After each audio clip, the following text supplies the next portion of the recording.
Vácsi Viktóriát, az Európa Parlament képviselőt tisztelettel köszöntöm. Szép reggelt mindenkinek.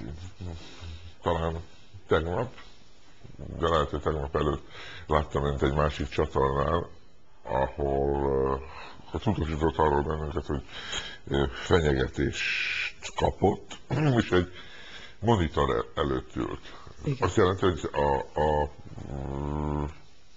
interneten keresztül kapta ezeket a fenyegetéseket? A legtöbbet e-mailen, kézzel írott levél, meg gépelt formában és postán eljuttatott levél is van, de ezek a levelek, ezek folyamatosak, csak az utóbbi időben egyre sűrűbbek lettek, míg korábban, ahogy a Magyar Gárda megalakult, körülbelül arra az időre tehető ezeknek a mocskolódó e-maileknek a jelenlét, ez naponta 10, 20, 30, 50, mindig attól függ, hogy mennyit szerepelek a tévében, és nyilván ugye a Tatárszentgyörgyi gyilkosság után ez egyre durvábbá vált. Ki milyen helyzetben, nyilvánvalóan az ön helyzete lényegesen érzékenyebb, de hát én is kaptam, meg néha ma is kapok fenyegető leveleket. Ön meglepődött ezen? Mivel mondtam, hogy amióta ezekbe az ügyekbe belekerültem, vagy közön van valamilyen módon hozzá, azóta ez folyamatosan érkezik, és egyre több, egyre súlyosabb, és egyre fenyegetőbb. Az elsőkön lepődtem meg nyilván, és utána már létrehoztunk egy külön mappát arra a számítógépen, hogy oda gyűjtjük azokat, és hát nem szívesen mutattam meg a riporternek, nem azért, mert titkolom ezeket, hanem azért, mert jó magam sem olvasom el, a kollégáim összegyűjtik őket, és amennyiben vállalja az illető a nevével együtt, akkor eljárást kezdeményezünk ellene. Hogy én nem tudom, hogy fenyegető levelet írni milyen jogi szankciókkal terhes, de hát ha e-mailen kaptak, annak a gyökereit meg lehet találni, nem? Hát épp azért mondom, hogy aki vállalta a nevét, van, aki névtelenül egy akkor létrehozott e-mail címről küldi ezeket a fenyegető leveleket, de ha jól emlékszem, kb. 30-40%-uk azért névvel vállalt vélemény, és hát eléggé szörnyűek, Hitler nagyon sokszor emlegetve van ezekben az e-mailekben, és nyilván ezeket, ha jól emlékszem, 5-6 olyan feljelentést is tettünk ügyvédemmel együtt, amelyik már különböző eljárási szakaszban vannak. Nyilván ismeretlen tettes ellen, mert attól, mert írok egy e-mailt, nem biztos, hogy az igazi nevemet írom oda, tehát egyelőre ismeretlen tettes ellen nyomoznak, és aztán megnézik az illetékesek, hogy a névhez az e-mail cím az valódi-e, kapcsolódik-e egymáshoz. Dologban kis lélektani hatása van, ugye? Az egyik számomra, hogy az ember valóban arra gondol, hogy megtörténhet valamilyen fajta erőszakos következménye ezeknek a fenyegetéseknek. A másik pedig az, hogy tulajdonképpen én azt gondolom, hogy ezek a levelek kioltanak egy durva, nemtelen feszültséget valakiben, de azt hiszem, hogy akit valóban el akar követni valamit, az ilyen e-maileket vagy ilyen leveleket nem ír.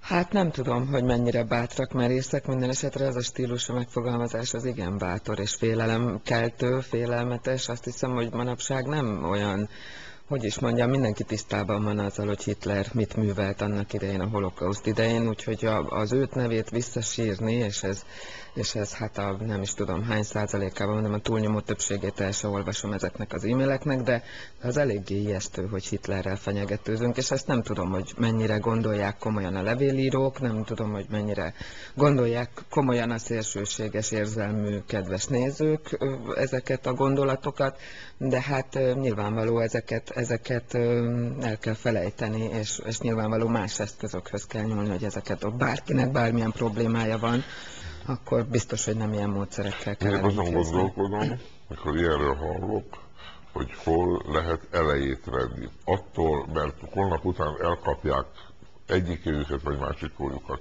aki önnek írt, és azt mondják, hogy dádá, vagy megbüntetik őket, ettől az a fajta nemtelen, ostoba vélekedés, amely sajnos eléggé tetemes mértékben tapasztalható, nem fog változni. Szerintem előbb el kell kapni a gyilkosokat, és muszáj elmondanom, hogy Pécsett ugye elfogták a gyilkosokat tegnap, vagy a feltehetőleg ők követték a tetteseket, most még csak gyanúsítottak. És Fényeslitkén is megvan, Székesfehérváron is megvannak az elkövetők. Itt most az lesz a kérdés, és az is fontos, és már látom a mai sajtóban, még nem sikerült elolvasnom, de miközben a sminkelés történt, közben azt figyeltem az egyik napilapnak a címlapján, hogy romák ezek az elkövetők. Nyilvánvaló majd ezután jön a harc a bíróságok előtt, hogy ugye ezek összesen 16-18 ilyen ügy van. Én együttműködöm szorosan a Mozgalom a Deszegregációért alapítvánnyal, ahol közzéteszünk majd egy felhívást, hogy önkéntes ügyvédeket várunk, már 50 ugyanilyen felhívások, vagy közbeszéd, vagy az ismerősök között elhírezteltük, és a sértetté ezeket a molotovos sértetteket, a sértetti képviselettel látjuk el őket. Most nekem meggyőződésem, hogy ezek rasszista motivációjú bűncselekmények. Megvannak rá a bizonyítékaim, de most azzal, hogy itt az elkövetők, vagy a feltételes elkövetők, azok romának vallják magukat egy szabad identitás választási törvény adta lehetőség miatt, az lehet, hogy itt befolyásolja a dolgokat. És a kérdésére válaszolva, ezt azért kezdtem el ezt az egész történetet így felvázolni, mert hogyha nem derül ki pontosan a bűncselekmény oka, természetesen a legelső és legsürgősebb dolog elkapni a tetteseket.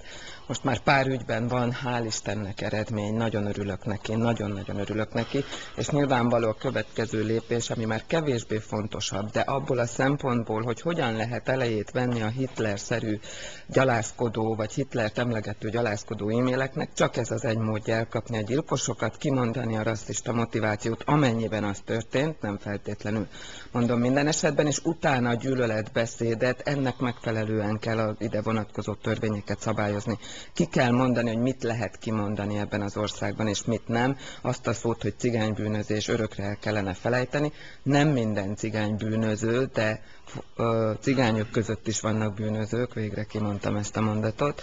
Én nagyon szeretném, hogyha ezek a kommunikációk nyíltan folynának, és nyilván mindenkinek olyan érzése van, amit akar, és nem az érzését szeretném ezzel szankcionálni, befolyásolni egy embernek. Otthon mindenki a saját környezetében, a gyerekével, feleségével, nem tartom erkölcsösnek a náci indulatokat belenevelni egy gyerekbe, de hogyha ezt megteszi, mindenkinek saját szíve joga. A villamoson nem kell cigányozni, az utcán nem kell, a tévében nem kell, az újságokban nem kell, tele van a médium mindegyik része. Voltak bizonyos feltételek, például a zsidó kérdést levették a napirendről, ha volt zsidó kérdés, de egyáltalán ez a téma el volt felejtve. Jött a rendszerváltozás, és előjött. Tehát attól, mert valamit megtiltok, vagy valamit szankcionálok, azok a gerjedelmek, azok a rossz mérgek vannak. Engem az érdekel, hogy ezeket a rossz mérgeket hogy lehet kultúráltá tenni, normalizálni. A rossz mérgeket nem lehet. A rasszizmus mindig él egy társadalomban, az Amerikai Egyesült Államokban is több évtizedes múltra tekint vissza a rasszizmus. Most elég szép eredménye van. Elég szép eredménye van. Az pedig annak köszönhető, hogy nagyon szépen van szabályozva, hogy mikor négerezünk, mikor afroamerikaiazunk, és mikor hogyan buszoztatjuk a gyerekeket. A mai napig az integráció a színesbőrűeknek, és milyen módon oktatunk.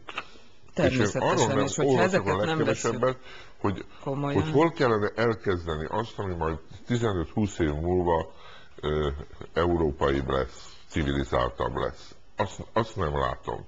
Hát tovább kell folytatni ezeket az integrációs tevékenységeket a televízió képernyőjén, ugye a roma arcokat, a színes arcokat.